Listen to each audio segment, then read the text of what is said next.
नमस्कार। The deep dive में आपका स्वागत है। आज हम 5 अलग-अलग खबरों के जरिए एक ही कहानी समझने की कोशिश करेंगे। और वो कहानी है कि कैसे हमारे पुराने नियम और कानून आज की नई हकीकत से टकरा रहे हैं। बिल्कुल, चाहे वो टेक्नोलॉजी हो, जियोपॉलिटिक्स हो या फिर समाज में आ रहे बदलाव, हमारे सामने करंट अफेयर्स पर आधारित 5 एमसीक्यूज हैं। और हमारा मकसद सिर्फ सही जवाब ढूंढना नहीं है। नहीं, बल्कि हर ऑप्शन को गहराई से समझना है, ताकि इस टकराव के पीछे की पूरी कहानी समझ आ सके। तो चलिए शुरू करते हैं। पहला मामला सीधे हमारी चुनावी प्रक्रिया से जुड़ा है। सवाल मतदाता सूची यानी वोटर लिस्ट के स्पेशल इंटेंसिव रिवीजन या एसआईआर पर है। इसके बारे में 3 बातें कही गई हैं। पहली कि ये जो एसआईआर है वो नॉर्मल एनुअल रिवीजन से ज्यादा सख्त होता है। इसमें घर घर जाकर वेरिफिकेशन होता है। दूसरी बात कि हाल के आंकड़े बताते हैं कि इस प्रक्रिया में पुरुषों के मुकाबले महिलाओं के नाम ज्यादा हटाए गए हैं, जिससे वोटर्स का जेंडर रेशियो बिगड़ गया है। और तीसरी कि इलेक्शन कमीशन का नियम है कि शादी होते ही एक महिला का नाम उसके मायके की वोटर लिस्ट से अपने आप हट जाना चाहिए। सवाल है, इनमें से कौन से स्टेटमेंट सही हैं? ये सवाल दिखने में जितना सीधा लगता है, उससे कहीं ज्यादा गहरा है। अच्छा। पहला स्टेटमेंट तो बिल्कुल तथ्यात्मक रूप से सही है। अच्छा। एसआईआर का मकसद ही यही है कि वोटर लिस्ट को एकदम साफ किया जाए। जो लोग मतलब शिफ्ट हो गए हैं या जिनकी मृत्यु हो गई है, उनके नाम हटाए जाएं। और इसके लिए डोर टू डोर वेरिफिकेशन होता है। ठीक है, वो तो समझ आता है, एक तरह की क्लीन अप ड्राइव। लेकिन दूसरे स्टेटमेंट पर आते हैं जो कहता है कि इससे जेंडर रेशियो बिगड़ रहा है। मतलब एक अच्छी नीयत से शुरू किया गया सफाई अभियान अनजाने में महिलाओं को वोटिंग के अधिकार से ही दूर कर रहा है। ये तो बहुत बड़ी बात है। बिल्कुल, और यही इस पूरे मामले का क्रक्स है। दूसरा स्टेटमेंट भी सही है। सोर्सेज में राजस्थान की एक केस स्टडी दी गई है, जहां एसआईआर के बाद वोटर लिस्ट में लिंगानुपात में गिरावट देखी गई। और इसकी वजह क्या है? इसकी वजह बहुत ही कह सकते हैं सिस्टेमिक है। हमारे समाज में शादी के बाद अक्सर महिलाएं अपना घर बदलती हैं। ये तो है।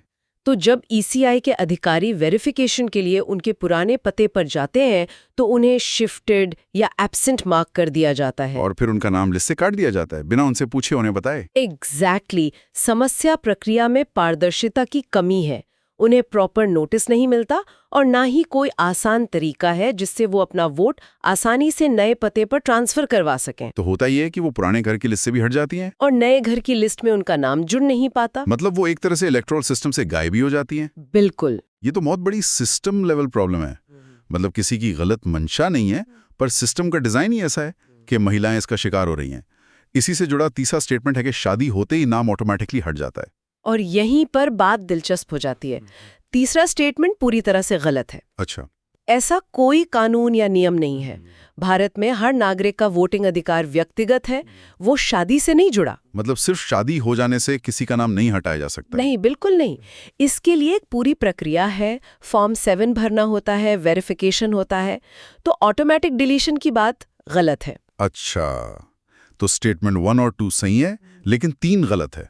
तो सही जवाब हुआ बी।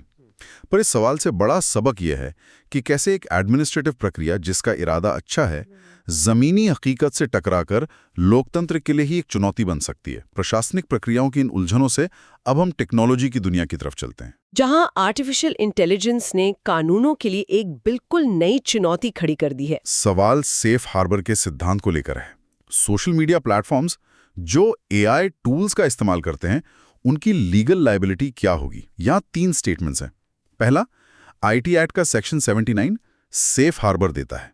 मतलब अगर यूजर कोई गलत कंटेंट डाले तो प्लेटफॉर्म जिम्मेदार नहीं होगा, बशर्ते वो ड्यू डिलिजेंस दिखाए। दूसरा, सरकार का तर्क है कि अगर प्लेटफॉर्म का एआई खुद कोई कंटेंट जैसे डीप फेक बनाता है, तो प्लेटफॉर्म इंटरमीडिएरी नहीं, क्रिएटर बन जाता है। अच्छा। और उसे सेफ हार्बर प्रोटेक्शन नहीं मिलनी चाहिए। और तीसरा, आईटी रूल्स 2021 किसी भी जेनरेटिव एआई टूल के इस्तेमाल पर पूरी तरह रोक लगाते हैं।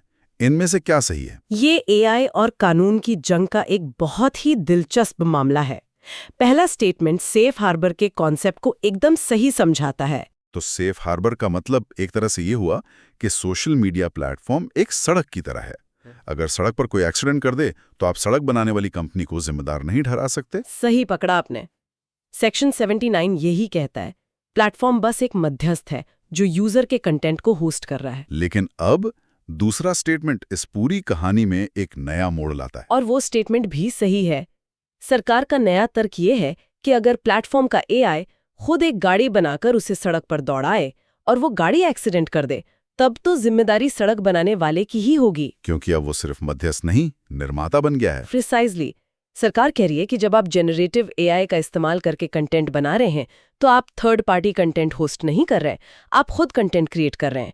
ऐसे में आप क्रिएटर हैं और आपको सेफ हार्बर की ढाल नहीं मिल सकती। ये तो एक बहुत बड़ा लीगल शिफ्ट है। हाँ, जो दिखाता है कि कानून टेक्नोलॉजी के पीछे पीछे कैसे भाग रहा है। यह एक बहुत ही महत्वपूर्ण कानूनी भेद है। और तीसरा स्टेटमेंट जो जेनरेटिव एआई पर पूरे बैन की बात करता है, वो स्टेटमेंट गलत है। अच्छा, आईटी रूल्स 2021 में जनरेटिव एआई के इस्तेमाल पर कोई ब्लैंकेट बैन नहीं है। बहस इसके इस्तेमाल से पैदा होने वाली देनदारी यानी लायबिलिटी और सेफ्टी गाइडलाइंस को लेकर है, ना कि इसके पूर्ण प्रतिबंध पर। मतलब सरकार चाहती है कि प्लेटफॉर्म्स जिम्मेदारी लें। बिल्कुल, टेक्नोलॉजी पर रोक लगाना मकसद नहीं है। तो फिर से स्टेटमेंट 1 और 2 सही हैं, तीसरा गलत। जवाब हुआ बी।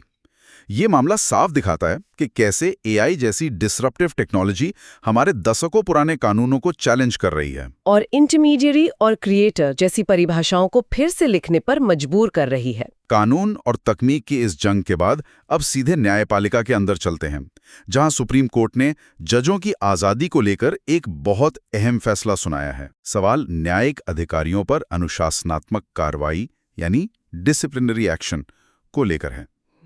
3 बातें हैं।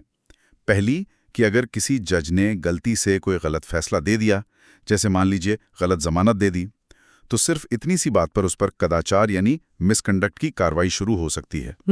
दूसरी, मिसकंडक्ट साबित करने के लिए ये सबूत होना चाहिए कि फैसला किसी बाहरी दबाव या भ्रष्टाचार में दिया गया था, ना कि सिर्फ लापरवाही में। और तीसरी कि हाई कोर्ट के पास अपने जिला जजों को सस्पेंड करने की एब्सोल्यूट नॉन रिव्यूएबल पावर होती है। क्या लगता है? देखिए, इस केस में सुप्रीम कोर्ट ने जुडिशियल इंडिपेंडेंस यानी न्यायपालिका की स्वतंत्रता के सिद्धांत को बहुत मजबूती से सामने रखा है। अच्छा। पहला स्टेटमेंट इसी वजह से पूरी तरह गलत है। कोर्ट ने साफ कहा कि हर गलत फैसले को मिसकंडक्ट नहीं माना जा सकता। क्यों नहीं? अगर ऐसा होने लगा तो सोचिए कोई भी जज बिना किसी डर के स्वतंत्र रूप से फैसला कैसे दे पाएगा। हाँ, ये बात तो है। उसे हमेशा डर लगा रहेगा कि अगर उसका फैसला पलट गया तो उस पर कार्रवाई हो सकती है। ये तो बहुत जरूरी पॉइंट है। तो फिर मिसकंडक्ट माना क्या जाएगा? कौन सी लक्ष्मण रेखा है? और यहीं पर दूसरा स्टेटमेंट आता है जो बिल्कुल सही है। सुप्रीम कोर्ट ने कहा कि कार्रवाई तभी होगी जब ये साबित हो कि फैसला एक्सट्रेनियस कंसिडरेशंस की वजह से दिया गया था। एक्सट्रेनियस कंसिडरेशंस मतलब फैसला कानून के आधार पर नहीं बल्कि किसी बाहरी वजह से लिया गया हो। जैसे भ्रष्टाचार, किसी से दुश्मनी, किसी का पक्ष लेना या कोई और गलत इरादा। सिर्फ एक न्यायिक गलती या कहिए एन एरर ऑफ जजमेंट या लापरवाही मिसकंडक्ट नहीं है। तो ये निचले अदालतों के जजों को एक तरह का सुरक्षा कवच देता है। बिल्कुल, ताकि वो निडर होकर काम कर सके। लेकिन एक मिनट, क्या हाईकोर्ट का अपने जिला जजों पर एडमिनिस्ट्रेटिव कंट्रोल नहीं होता? मुझे लगा था कि वो ऐसे फैसले ले सकते हैं। कंट्रोल जरूर होता है, लेकिन वो एब्सोल्यूट या बेगाम नहीं हो सकता। अच्छा। और यही बात तीसरे स्टेटमेंट को गलत साबित करती है। इस केस में सुप्रीम कोर्ट ने हाई कोर्ट के सस्पेंशन ऑर्डर को रद्द कर दिया था। ये अपने आप में ये दिखाता है कि हाई कोर्ट की एडमिनिस्ट्रेटिव पावर भी जुडिशियल रिव्यू के दायरे में आती है। मतलब हर प्रशासनिक शक्ति पर भी संविधान का अंकुश होता है। जी। तो केवल दूसरा स्टेटमेंट सही है, मतलब जवाब है बी। ये फैसला न्यायपालिका के अंदर के चेक्स एंड बैलेंसेस को बहुत खूबसूरती से दिखाता है। बिल्कुल, कि कैसे हायर जुडिशरी खुद ही लोअर जुडिशरी की स्वतंत्रता की रक्षा करती है। न्यायपालिका के इस आंतरिक संतुलन से अब हम चलते हैं भारत के उस संतुलन की ओर जो वो समुद्र में बना रहा है। बात करते हैं Indian coast guard ship ICGS Samudra Pratap की। इसके बारे में 3 स्टेटमेंट्स हैं। पहला, यह भारत का पहला locally built pollution control vessel यानी PCV है। दूसरा, इसका प्राइमरी रोल समुद्री डकैती के खिलाफ लड़ना और कोस्टल पेट्रोलिंग करना है। और तीसरा, ये हमारे एक्सक्लूसिव इकोनॉमिक जोन यानी EEZ में ऑयल स्पिल्स को रोकने और साफ करने के लिए स्पेशल इक्विपमेंट से लैस है। इसका विश्लेषण करते हैं। पहला स्टेटमेंट एकदम सही है। समुद्र प्रताप स्वदेश में बने 2 PCVs की सीरीज में पहला है। तो ये मेक इन इंडिया है? हाँ, और ये हमारी शिप बिल्डिंग कैपेबिलिटीज का एक शानदार उदाहरण है। ठीक है, पर इसका काम क्या है? क्या ये एक वॉरशिप है? यहीं पर दूसरा स्टेटमेंट गलत हो जाता है। कैसे? इसका नाम ही सब कुछ बता देता है, पोल्यूशन कंट्रोल वेसल। हालांकि ये सामान्य समुद्री सुरक्षा में मदद करता है, लेकिन इसका प्राइमरी रोल और डिजाइन पोल्यूशन कंट्रोल के लिए है। खासतौर पर तेल रिसाव यानी ऑयल स्पिल्स जैसी घटनाओं से निपटने के लिए। जी, यह मुख्य रूप से लड़ाई या समुद्री डकैती से निपटने के लिए नहीं बना है। इसकी एक्सपर्टीज पर्यावरण की रक्षा करना है। अच्छा, तो इसका मेन फोकस एनवायरनमेंट प्रोटेक्शन है। इसका मतलब है कि तीसरा स्टेटमेंट सही होना चाहिए। जी हाँ, तीसरा स्टेटमेंट बिल्कुल सही है। एक पीसीवी के तौर पर इसे समुद्र में तेल और दूसरे केमिकल स्पिल्स से निपटने के लिए ही डिजाइन किया गया है। मतलब इसके पास वो सब उपकरण है? हाँ, यह खास उपकरणों जैसे स्किमर्स, बूम्स और रिकवरी सिस्टम से लैस है, जो EEZ में तेल को फैलने से रोक सकते हैं और इसे समुद्र से हटा सकते हैं। तो स्टेटमेंट 1 और 3 सही हैं। जवाब हुआ सी। ये शिप हिंद महासागर में भारत की बढ़ती भूमिका को भी दिखाता है। हम सिर्फ एक मिलिट्री पावर नहीं, बल्कि एक जिम्मेदार समुद्री शक्ति और नेट सिक्योरिटी प्रोवाइडर हैं, जो पर्यावरण की सुरक्षा को भी उतनी ही गंभीरता से लेता है। और इसी स्ट्रैटेजिक बैलेंसिंग की बात को आगे बढ़ाते हुए हमारा आखिरी सवाल है भारत की एनर्जी डिप्लोमेसी पर। खास तौर पर रूस से तेल खरीदने को लेकर सवाल यह है कि पश्चिमी देशों के प्रतिबंधों के बावजूद भारत जो रूस से कच्चा तेल खरीद रहा है, उसके पीछे सबसे सटीक तर्क क्या है? 4 ऑप्शंस हैं। ए, भारत एक 20 साल पुरानी संधि से बंधा हुआ है। बी, भारत के तेल खरीदने से ग्लोबल सप्लाई बनी रहती है, जिससे तेल की कीमतें काबू में रहती हैं और इसका फायदा अमेरिका समेत पूरी दुनिया को होता है। सी, अमेरिका ने खुद ही रूस पर से प्रतिबंध हटा दिए हैं। और डी, भारत इस तेल का इस्तेमाल सिर्फ घरेलू खपत के लिए करता है, इसे रिफाइन करके बेचता नहीं है। ये अंतर्राष्ट्रीय संबंधों की एक बहुत ही फैसिनेटिंग केस स्टडी है। चलिए ऑप्शंस को एलिमिनेट करते हैं। विकल्प ए गलत है। ऐसी कोई 20 साल की बाध्यकारी संधि का जिक्र कहीं नहीं है। ये फैसले तो भारत के राष्ट्रीय हित के हिसाब से लिए जा रहे हैं। बिल्कुल, और बाजार के हिसाब से। और सी और डी के बारे में क्या? वो भी उतनी ही गलत लगते हैं। बिल्कुल, विकल्प सी भी गलत है। प्राइस कैप जैसे प्रतिबंध आज भी लागू हैं और विकल्प डी तो हकीकत से एकदम उल्टा है। अच्छा, भारत रूसी कच्चे तेल को रिफाइन करके बने प्रोडक्ट्स जैसे डीजल और पेट्रोल का एक बड़ा ग्लोबल एक्सपोर्टर है, और ये प्रोडक्ट्स यूरोप और अमेरिका तक भी जाते हैं। तो अब हमारे पास सिर्फ विकल्प बी बचता है, जो एक बहुत ही दिलचस्प तर्क दे रहा है। और वही सही जवाब है। वाह, मतलब भारत जो कर रहा है उससे अमेरिका को भी फायदा हो रहा है, भले ही वो ऊपर से इसका विरोध करते हो। ये तो शतरंज की बिसात जैसा है। बिल्कुल। सोर्स में इसी तर्क का जिक्र है।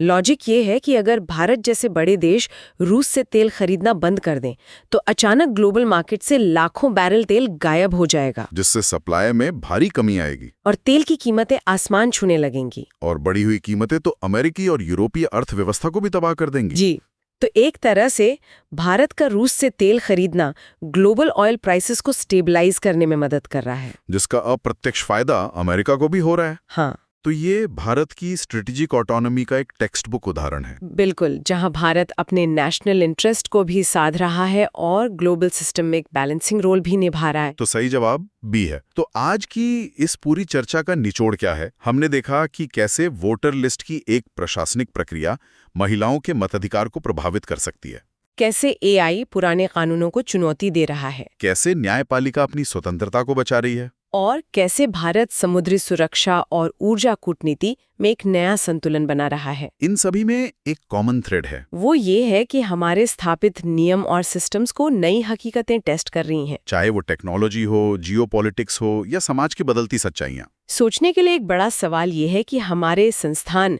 अपने मूल सिद्धांतों जैसे लोकतांत्रिक भागीदारी या न्यायिक स्वतंत्रता से समझौता किए बिना इन बदलावों के साथ अडेप्ट करने में कितने कामयाब हो सकते हैं। ये एक ऐसा विचार है जिसे आप अपनी मुख्य परीक्षा की तैयारी के लिए और आगे ले जा सकते हैं। आज की इस गहरी पड़ताल के लिए धन्यवाद।